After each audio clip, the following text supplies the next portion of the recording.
నేడు మీరు ఆయన శబ్దమును వినేడలా మీ హృదయంలో కఠినపరచుకున్నకూడదు అని చెప్పి దేవుడు ఇంత గట్టిగా అద్భుతమైన రీతిలో మాట్లాడుతున్నాడు మన గొప్ప దేవుడు మన తండ్రి యేసు ప్రభువు. కాబట్టి ఏం మాట్లాడుతూ వస్తున్నాడంటే నేడు మీరు ఆయన శబ్దమును వినేడలా అని మాట్లాడుతున్నాడు. దేవుడు ఎంత గొప్ప ఎందుకు మాట్లాడుతూ వస్తున్నాడంటే నేడు దేవుడు నీతో మాట్లాడుతూ వచ్చినప్పుడు నీ యొక్క హృదయాన్ని కఠినపరుచుకుంటూ వచ్చినావా, నీ యొక్క స్థితి, నీ గతి, నీ ఉద్దేశం, నీ పరిస్థితి ఎటువంటి విధంగా ఏ విధంగా ఉంటూ వచ్చిందని సంపూర్తిగా మాట్లాడుతున్నాడు మన గొప్ప దేవుడు మన తండ్రి యేసు ప్రభువు. కాబట్టి దేవుడు ఈ విధంగా ఎందుకు మాట్లాడుతూ వచ్చినాడో ఒకసారి నువ్వు ఆలోచించావా?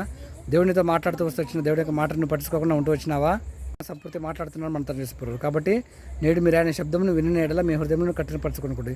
దేవుడు ఏదైతే చేయమంటూ వస్తూ వచ్చినాడో, లేకపోతే ఏదైతే చేయొద్దని నీతో మాట్లాడుతూ వస్తూ వచ్చినాడో ఆ ఉద్దేశాన్ని ప్రకారం నడుస్తున్నావా, లేకపోతే దేవుని శబ్దము వింటూ వస్తూ వచ్చిన తర్వాత కూడా మీ హృదయంలో కఠినపరచుకుంటూ వచ్చినావా అని మాట్లాడుతున్నాడు. కాబట్టి మీ హృదయంలో కఠినపరచకుండా కూడా ప్రత్యేకంగా దేవుడు నీతోటి ప్రత్యేకంగా మాట్లాడుతున్నాడు మన తండ్రి యేసు ప్రభువు. కాబట్టి దేవుడు చెప్పిన మాట విని మీ హృదయాన్ని కఠినపరచుకోకుండా చూసుకొని దేవుడు చెప్పిన ఆజ్ఞకు లోబడి ఉంటూ వచ్చినట్లయితే సమస్త సంపూర్తి నీకు గొప్పగా ఇవ్వాలి, ప్రసాదించాలి, గొప్పగా అనుగ్రహించాలని దేవుడి ఉద్దేశంతో గొప్ప ప్రేమిస్తున్నాడు మన గొప్ప దేవుడు మన తండ్రి యేసు ప్రభువు. కాబట్టి మీ హృదయంలో కఠినపరచుకోకుండా దేవుడి మాట సంపూర్తిగా విని దేవుని గొప్పగా ప్రేమించాలని మాట్లాడుతున్నాడు మన తండ్రి యేసు ప్రభువు.